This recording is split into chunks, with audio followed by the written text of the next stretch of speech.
On today's show, the Hawks dropped to 25-25 this season on a night where they could not get enough stops to get over the finish line. And spoiler alert, the three-point line was not friendly to Atlanta in this matchup. We'll have a full breakdown of the game, as always, and more coming up. You are Locked On Hawks, your daily Atlanta Hawks podcast. Part of the Locked On Podcast Network. Your team every day.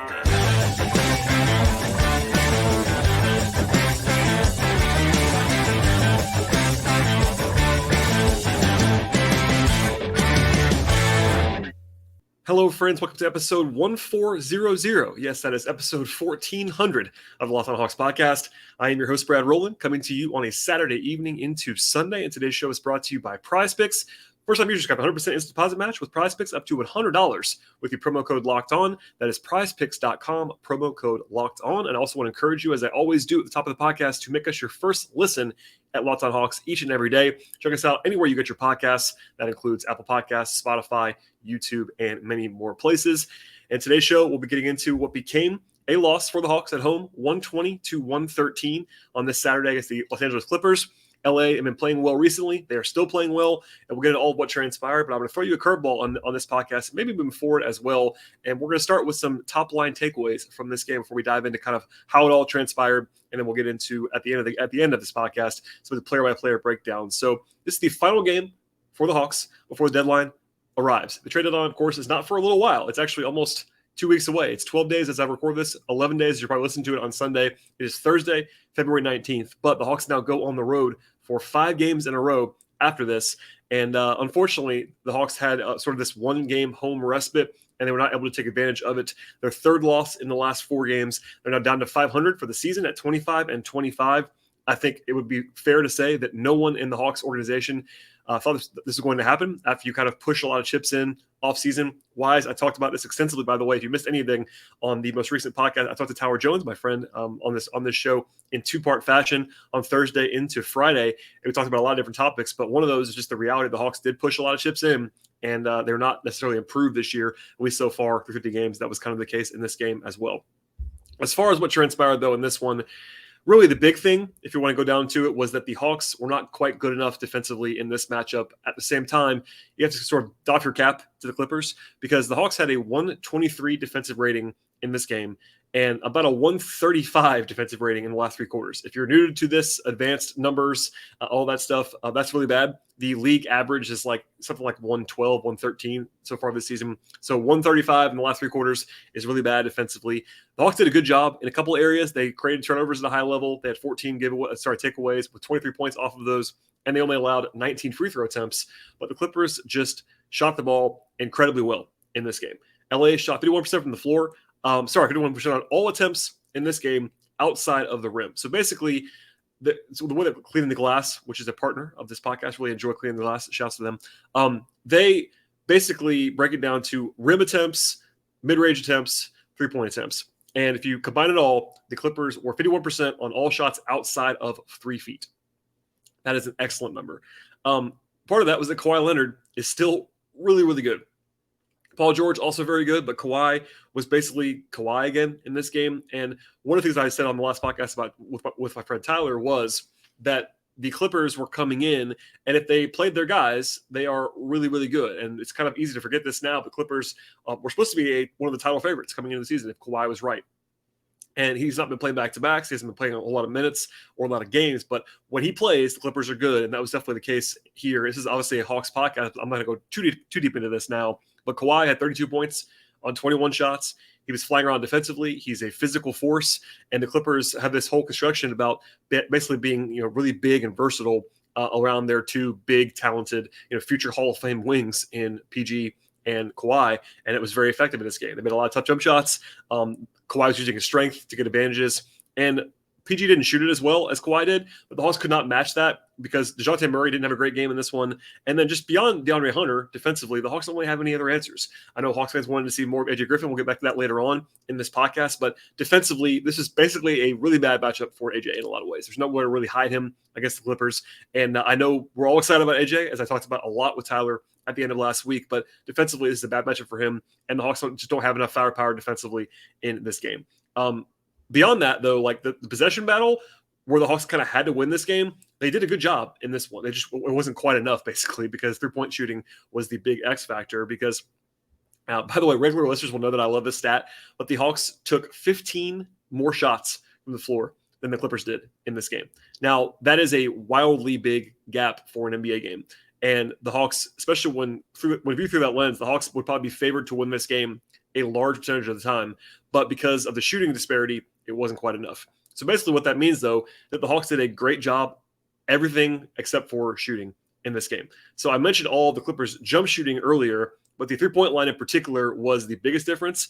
LA was 19 of 39 from 3 in this game. The Hawks were 7 of 27. So I don't love that attempt number from the Hawks. I've been banging the drums since before the season even started. The Hawks need to have more shooting and also take advantage of it. I have railed on the approach from Nate McMillan that is, in my mind, too mid-range friendly.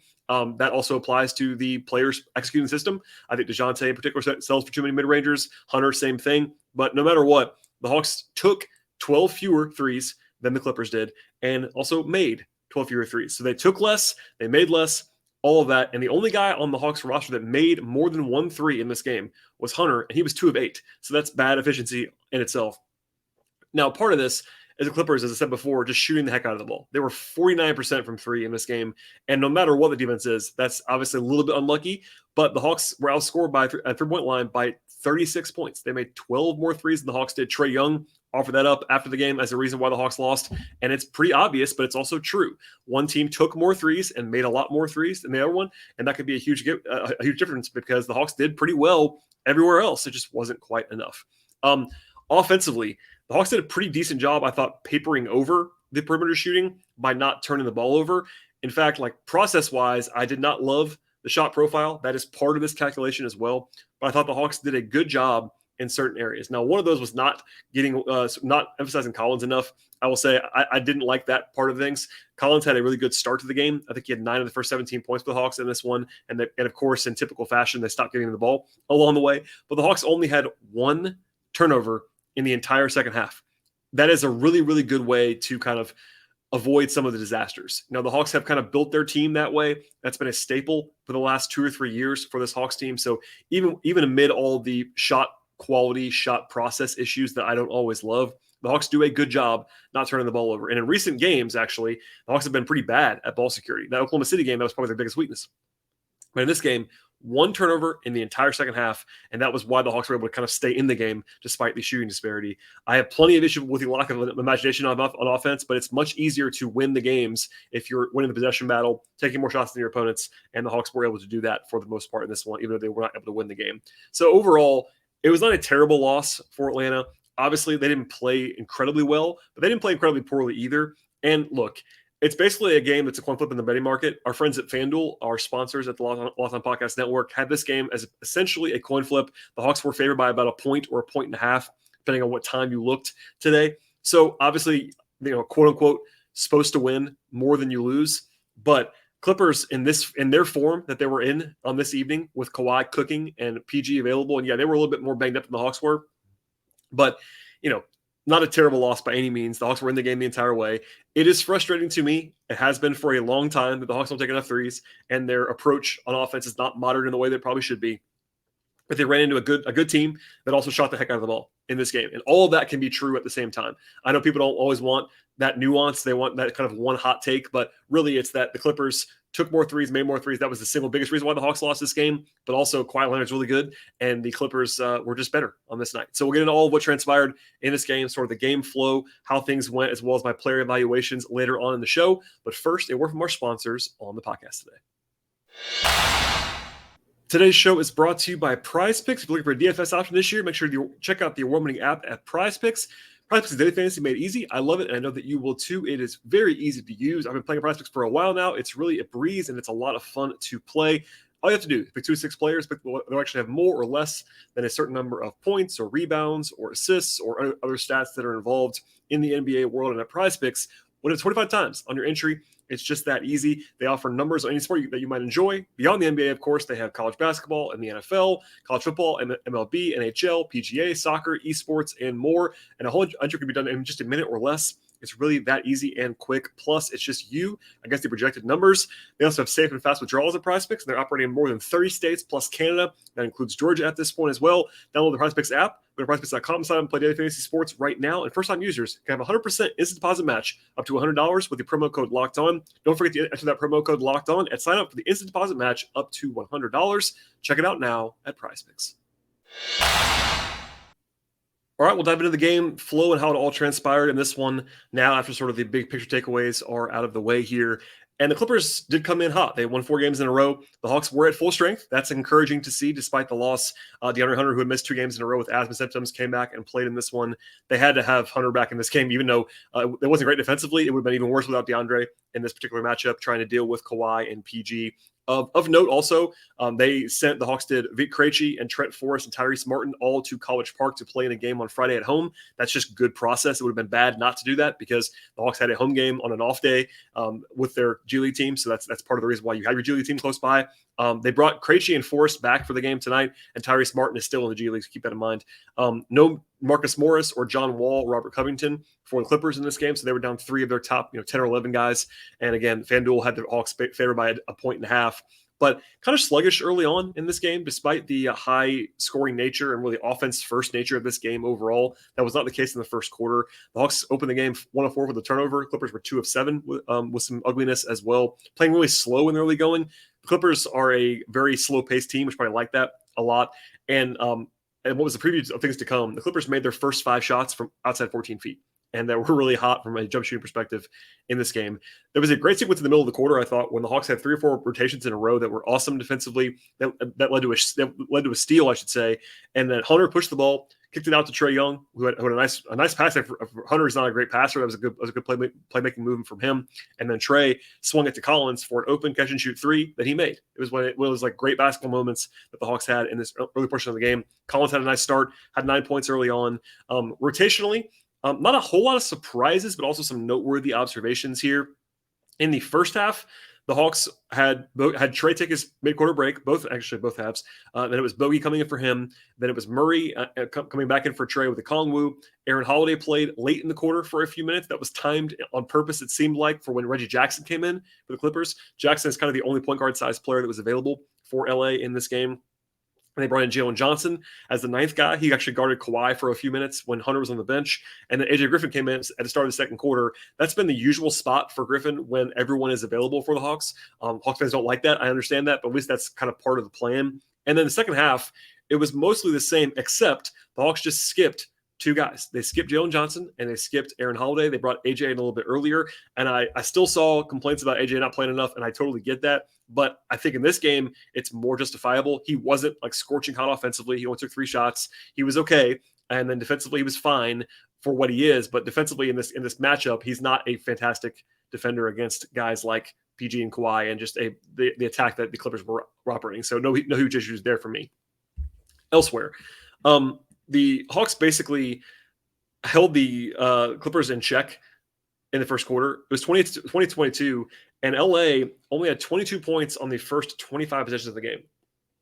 That's an 88 offensive rating. So, and the Clippers only got to the rim twice in the entire first quarter, and the Hawks did a good job defensively. Now, part of that was they hadn't heated up yet to the Clippers, which happened later on. But the Hawks did have a nice process quarter, I thought, early on. And then they had a 9-0 run early in the second quarter to go up by 11 points. Murray had the last 5 points of that run. That was probably his best stretch of the entire game. Clippers, though, were able to hang around, as I talked about before, with 3-point shooting. LA was 9 of 17 from 3 in the first quarter and a half, and that was a bigger volume than they had later in the game, but they were able to make threes really the entire way in this one.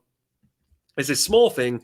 I didn't love that Capella didn't come in the game after the mid-quarter timeout. He sat for like 10-plus minutes in the first quarter, in the first half, which I didn't like that much at all. Him and Kongwu weren't like huge gaps there, but I think Clint was better, and I think that they didn't really operate perfectly in that spot with Zubac. Zubac was already on the floor for Clippers, and that basically means that Capello should have been back out there in my mind. Then the big run of the entire game really was a 17-3 push by the Clippers to go from down 11 was LA to up late in the first half. The Hawks only scored 3 points in about 5 minutes. That was their worst offensive stretch of the entire game. There was a pretty unfortunate and bad shot clock violation call against the Hawks, I thought, when the replay showed in my mind that the ball hit off the rim. That was a bad possession, though, anyway, so not a huge impact, but still a negative on the officiating side for the Hawks. Trey actually went crazy wanting Nate to challenge an offensive foul call in the second quarter. That's a play that he used to do a lot, actually, when he would kind of lean back into contact and get to the foul line. I'm not sure if that should have been ruled a foul, but I know one thing. That was not one that I would have challenged. There was one later on in the game that I thought Nate probably should have challenged. But you can't challenge that leverage play in the first half, alas. Not a good quarter overall. Obviously, they gave away the lead that was up to 11 points in the second quarter. They lost the quarter by 11 points. DeJounte got a technical foul going into halftime as well. So they really lost the quarter by 12. That was not great in a game that was close the entire way through. Clippers did shoot the ball well, and that was the only time in the entire game the Hawks turned the ball over. Not a coincidence. Again, I praised them early on in the show for not turning the ball over really at all in this game. They had 6 turnovers in the second quarter, and that is not a coincidence that the Hawks had their worst quarter when they turned the ball over. The Hawks cannot afford to turn the ball over, and they didn't in this game for the most part. But they did in that period, and then I thought Kawhi and PG were really awesome in that second period. At the halftime break, it wasn't like they were in a huge hole either, especially with the Clippers shooting well from 3. But officiating-wise, it was pretty tough for Atlanta. I thought they had some unfortunate breaks by the whistles in that first half, but offensively it just wasn't good enough. They were good enough to glass in the first half, but they really cooled off from a shooting perspective. Collins had 11 points, but I'm not sure he even touched the ball for the final, more than maybe once or twice after the final. Last 10 minutes or so of the quarter of the first half. It was rough. They stopped emphasizing him in a way that was maddening to see after he had a lot of success early on in the game. After halftime, though, the Hawks basically, they kind of held serve in the third quarter despite some negativity. So the big thing was they had no turnovers in the quarter, which I talked about earlier, but it really should be emphasized. 0 turnovers in the entire quarter, and they were able to sort of override 41% shooting and 2 of 8 from 3. If all I tell you is that they shot the ball like that, they're probably going to lose most quarters, but with 0 turnovers and good offensive rebounding, they were able to overcome that. They missed 5 straight shots at the beginning of the third quarter to kind of get down by 9 or 10.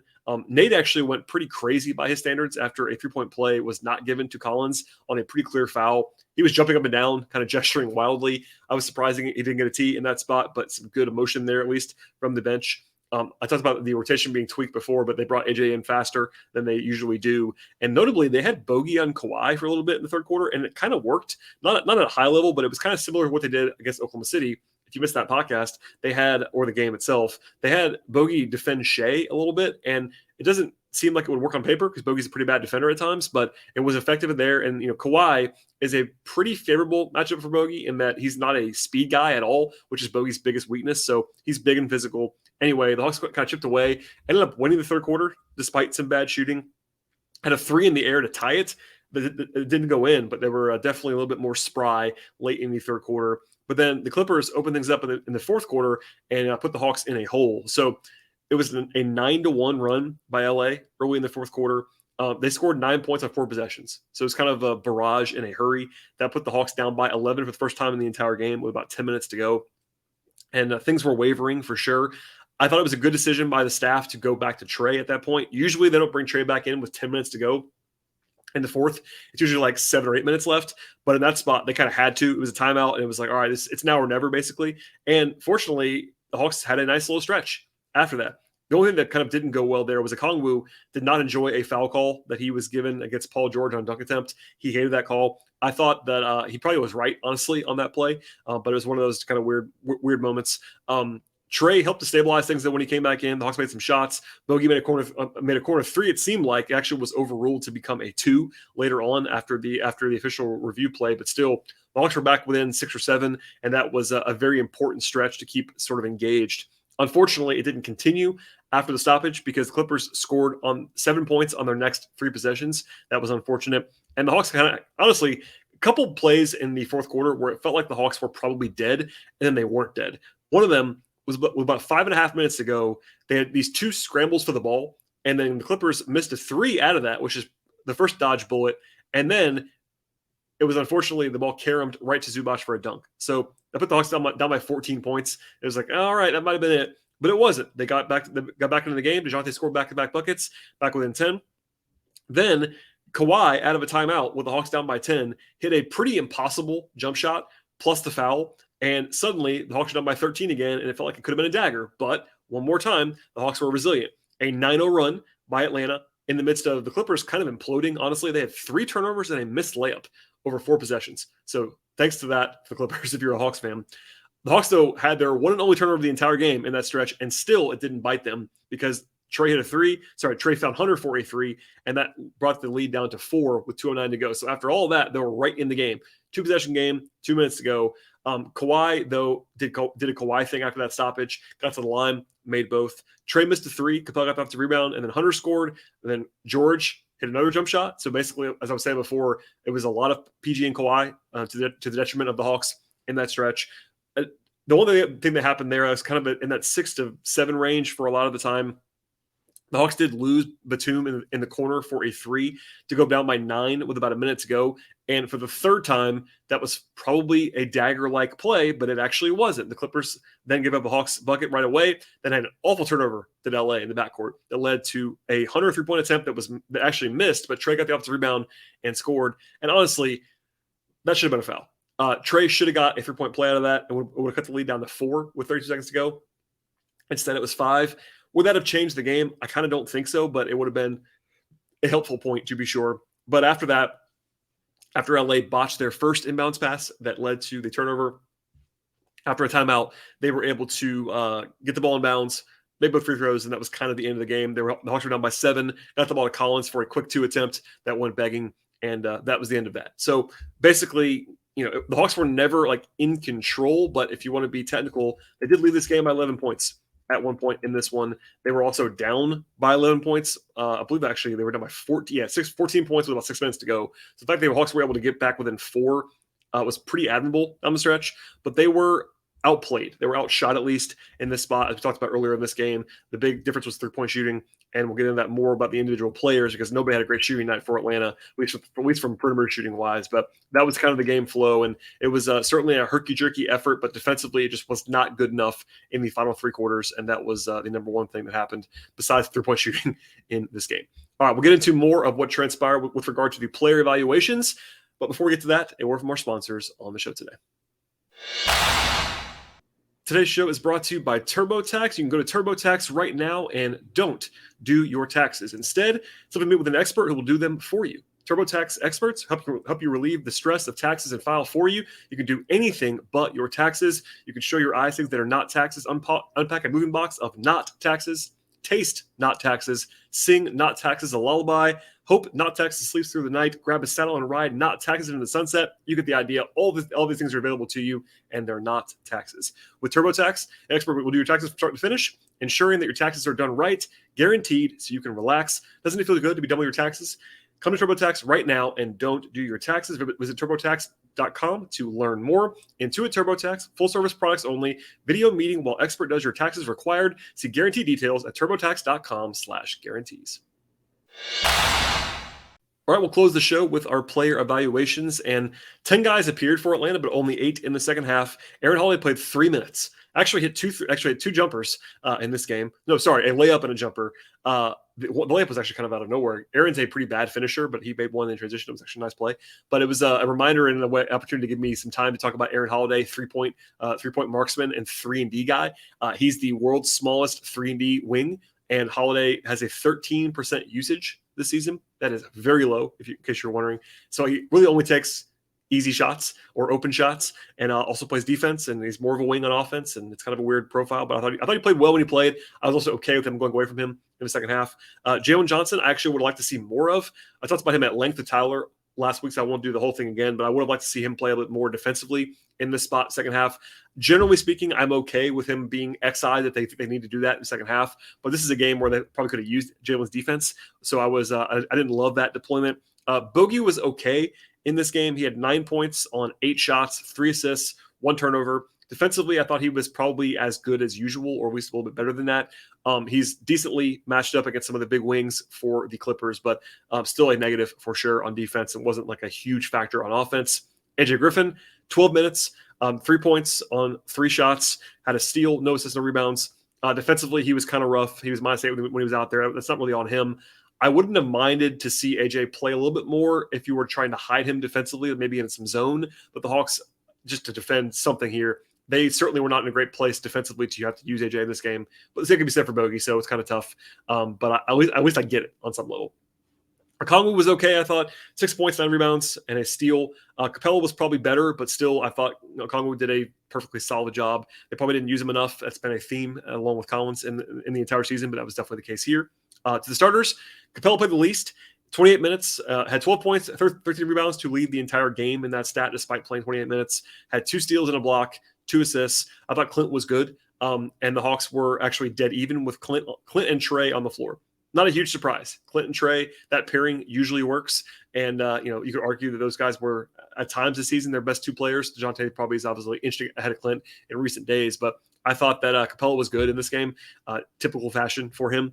Hunter struggled with a shot in this one. He was 2 of 8 from 3 and 4 of 13 from the floor, so 2 of 5 on 2s. 14.7 rebounds, 2 steals. Defensively, they had to have Hunter in this game. He was their only chance, really, to defend. And even then, he got beat by Kawhi because that's just going to happen sometimes. But I think Hunter did a pretty decent job overall. Offensively, he was probably due for a stinker. The last month or so, he has been shooting the heck out of the ball. So he's probably some regression there. But I thought he played better than the numbers, but it wasn't great either. Collins, 16 points on 13 shots, 5 rebounds, and a steal for John. They went away from him, as I said before. He was 6 of 10 on 2s, 1 of 3 on 3s. Played pretty well. He wasn't dominant, but I wish they would have used him more throughout the game. DeJounte, I thought, struggled. He wasn't terrible, but 15 points on 17 shots. He was 6 of 11 on 2, which is actually fine, 1 of 5 from 3s, and no free throw attempts. Did have 8 assists and only 1 turnover. That's a really good ratio for DeJounte, but defensively, he was not able to affect anything for Paul George mostly. That was his primary assignment throughout this game. Not a whole lot of resistance there necessarily for DeJounte other than the 2 steals. He did have 1 block as well. He's at least active there, but one-on-one, he's not great, and I think that probably showed up in this game more than most. And then Trey had kind of a weird game. Trey had 31 points and 10 assists. Obviously, that's really good numbers. He shot the ball okay. He was 10 of 19 on 2s, which is decent efficiency. 11 of 14 at the line. So he's been a little bit weirdly cold for him. Obviously, the for him is doing a lot of work there. He's a great free throw shooter, but he missed 3 in this game. 5 turnovers is acceptable-ish for Trey. He was the only guy that turned the ball over really more than once in this game, so that was okay, generally speaking. He had kind of a weirdly bad first half. He was better after that, but probably at the expense of the defense. And only taking 2 threes is a little bit weird. He's had some games this year where he's not been hugely aggressive from 3-point range, but I think he only had 1 attempt from 3 until almost garbage time. So in the last handful of games, he had a pretty good shooting game against Oklahoma City, but before that, he had been cold. So he's kind of lost it again from 3. The rest of his efficiency has been better. And I think he has at least 10 assists in 5 of the last 6 games. So he's been playing okay on offense for sure, but not his best work nor his worst in this one. Just kind of a solid Trey game overall. And that's kind of it. I mean, not a great shooting night for anyone on the Hawks roster. The only guy who was solidly above average in efficiency was, can you even find one? There really wasn't one. Guys were okay on efficiency, but even the guys who shot above 50% from the floor didn't have huge impact from 3. Collins, 16 points on 13 shots is fine. Capella, 12 points on 10 shots is fine. Across the board, nobody had a great shooting night, and that probably stands out against a team like the Clippers who had a couple guys. Reggie Jackson had a great shooting night for LA. Kawhi obviously was fantastic for LA. So that's the difference in the game, and that's why the Hawks lost this one. So from here, you look ahead, you kind of have to look ahead at this point, and the Hawks have a pretty challenging stretch upcoming. This is the 5-game road trip for Atlanta, begins on Monday. That is tied for the longest trip of the season, and it's a pretty tough one overall. They will fly to Portland first to play the Blazers on Monday. Then they will play Phoenix on Wednesday, Utah on Friday, Denver on Saturday, and New Orleans next Tuesday, coming back from the West Coast on the way back, basically, to Atlanta. So even after this loss and 3 of the last 4, they're the 8th seed in the East. That isn't the worst place to be, but obviously expectations were considerably higher than 25-25 for this team post-Murray trade, and this road trip is a real challenge, especially with the deadline looming at the end of it. The Hawks' next game is 4 hours after the deadline, so the next home game, I should say. So a lot to monitor. In a vacuum, I think this 5-game road trip, the Hawks will only be favored maybe once or twice. There'll be some close games, I would think, in the projections. I would probably argue that if the Nuggets are at full strength, that might be the hardest game of the entire season on paper for Atlanta, because you have to go from Salt Lake City to Denver on a back-to-back with altitude, and that is where like teams go to die, basically on the 4th game of a road trip. So if Jokic is playing all that stuff, that's a very, very difficult game. But the other 4 are all not too bad. New Orleans is pretty good, obviously, at the end of a road trip, but Portland is a very beatable team. Phoenix recently without Booker is a beatable team. Utah has been struggling after their hot start. So there's some winnable games for sure, but nothing is ever easy on the West Coast in the NBA. Teams hate this trip. 5-game trips to the West Coast are horrible. And I think everyone knows, especially after this loss and 3 of the last 4, that they're going to have to put up or shut up now. And look, I'm not the guy who's going to be waving the flag about how important each and every game is in the stretch. I'm not a reactionary person on a single game in January or February, but they need to avoid a 1-4 here on this road trip. And by the way, the first home game after the trip is against Phoenix, and that could be a more full strength Phoenix by then, post deadline, and also Booker maybe coming back. So some challenging days ahead for Atlanta. But I will say, if you want to be positive at the end of the podcast, the Hawks are still the 8 seed as we speak. And I had someone, I think just out of frustration today in my mentions, saying that they weren't sure the Hawks were even a play-in team. And look, you can be frustrated. The Hawks are not playing great basketball this season on the whole. But if you look below them in the standings, not a single team scares me below the Hawks. And they have to fall 3 spots to miss the play-in. Obviously, missing the play-in was not part of the calculus coming into the season. I get all that. But below them on the standings, you have Indiana, who's kind of in a tailspin. You have Washington, they actually have won 5 in a row, but I don't think I'm worried about the Wizards much at all. The Bulls, the Raptors, the Magic. So, I get it. The sky is not falling for me. And I think aiming for the 6th seed is more like, a realistic thing. But I think we'll get into all of that and all of what will transpire in the future. But this is a big road trip for sure. Not only for just standings and vibes, but also it could impact, whether it should or not, it's a different conversation, but it could impact the standings. It could impact the trade deadline and what Wrestler is willing to do in the front office and this new team with Landry Fields and Kyle Korver. We'll get into all of that stuff with Tyler. I definitely encourage you to listen to that 2-part podcast that drops on Thursday and Friday as well. But a lot to discuss in the coming days. So stay tuned. I'll have a podcast after the game on Monday. If anything happens crazy between now and then, I'll probably jump into action. But the plan anyway will be to be back after the very late night games against Portland and Phoenix this week. So stay tuned. I know a lot of you will not be able to stay up and watch the entire game in real time. So part of the utility of the podcast, I hope, is that if you miss the game because you have to go to bed and go to work, I get all that. I'll be having coffee and covering those games for you Monday, Wednesday, Friday, Saturday on the West Coast trip this coming week. So please subscribe to the podcast across podcast platforms, wherever you like to listen to podcasts, but especially places like Apple and Spotify, as well as Stitcher and Google Play and TuneIn Radio and Overcast. We're also on YouTube over on the video side. And if you like the podcast, the best thing you can possibly do is subscribe and auto-download multiple times across multiple platforms, whether that's YouTube again on the video side or multiple audio platforms. Thank you for support. I appreciate all of that. Please follow the show on Twitter at Locked On Hawks. Follow me on Twitter at BT Rowland. I also write about the Hawks at patreon.com/BT Rowland. Thank you for listening, everybody. Enjoy the rest of your weekend, and we'll see you after the game on Monday.